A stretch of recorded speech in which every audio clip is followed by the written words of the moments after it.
ब्रजवासियों के हित के लिए श्रीधाम वृंदावन की 21 दंडवत परिक्रमा कर रहा हूं।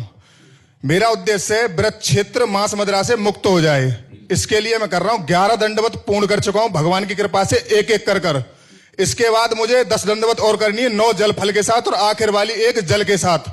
मैं आपसे यह निवेदन करने आया हूं कि यहां पर जितने भी रसिक संत हैं हमारे वृंदावन में और जितने भी कथावाचक है जो हमारे ब्रज की लीलाएं बता रहे हैं, उनसे मैं ये निवेदन करने आया हूं कि आप हमारे प्रदेश के जो मुख्यमंत्री हैं वो भी एक संत हैं, तो उनसे आप निवेदन कर दीजिए कि हमारे ब्रज से मांस और मदिरा के लाइसेंस निरस्त कर दिए जाए। क्योंकि महाराज जी मैं रात्रि में परिक्रमा लगाता हूं, हरिवंशी परिक्रमा लगाती है माता एवं शराबी जगह जगह पर बैठकर अभद्रता करते हैं, गाली गलौच करते हैं, तो भगवान के नाम की जगह पर गाली सुन के जाती हैं।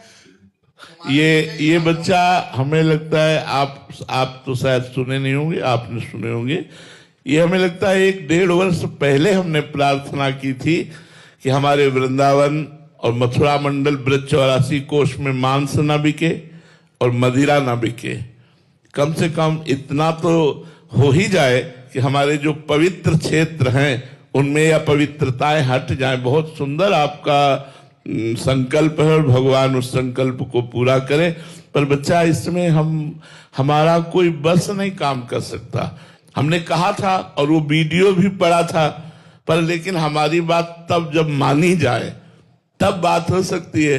तो हमें लगता है कि हम लोग सद्भावना करें और भगवान हमारे जो प्रदेश के मुख्य जन हैं उनकी बुद्धि को प्रेरित करे कि हमारे इसी वृंदावन में प्रारंभ में ही मदिरालय खुला हुआ है। यहां जहां से घुसो वहीं मदिरालय खुला हुआ है, तो ये अशोभनीय है। जो वृंदावन प्रिया प्रीतम की रासभूमि है, जो ब्रज 84 कोष हमारा एक एक कण बंदनी है, वहां मांस बिके, अंडा बिके, शराब बिके, ये तो बहुत निषिद्ध बात है। और हम आपको धन्यवाद देते हैं बच्चा, जो आप जगत मंगल के लिए ऐसी भावना रखते हैं। पर इसमें बच्चा हमारा बस नहीं है। हमारा क्या बस है? हम एक एक व्यक्ति को शराब छुड़ाने की कोशिश कर रहे हैं। हम आपकी बुद्धि पर लड़ सकते हैं, हम आपसे हाथ जोड़कर प्रार्थना कर सकते हैं कि आप शराब पीना बंद करो, आप मांस खाना बंद करो, आप गंदे आचरण बंद करो। देखो एक बात और बताए, यदि व्यक्ति का माइंड नहीं बदला तो मथुरा मंडल में शराब बंद हो जाने पर वो दिल्ली से इकट्ठा खरीद के लाएगा और घर में पिएगा कि नहीं पिएगा? तो हमारा मुख्य लक्ष्य है मनुष्य की बुद्धि को बदलना। अगर मनुष्य का माइंड बदल गया और वो भगत हो गया, कितने ऐसे भाई लोग हैं इसी में बैठे हुए जो पहले पीते थे और सत्संग सुनने के बाद छोड़ दिए। अब जब आप छोड़ दोगे तो दुकान खुली रहेगी, कोई फर्क नहीं पड़ेगा।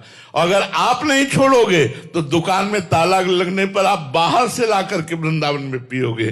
तो मुझे लगता है आप लोग हमारा सहयोग करें कि आप शराब ना पिएं, आप मांस ना खाएं, आप पराई बहन बेटी की तरफ गंदी दृष्टि ना रखें, तो आपका जीवन मंगलमय हो जाएगा। जी।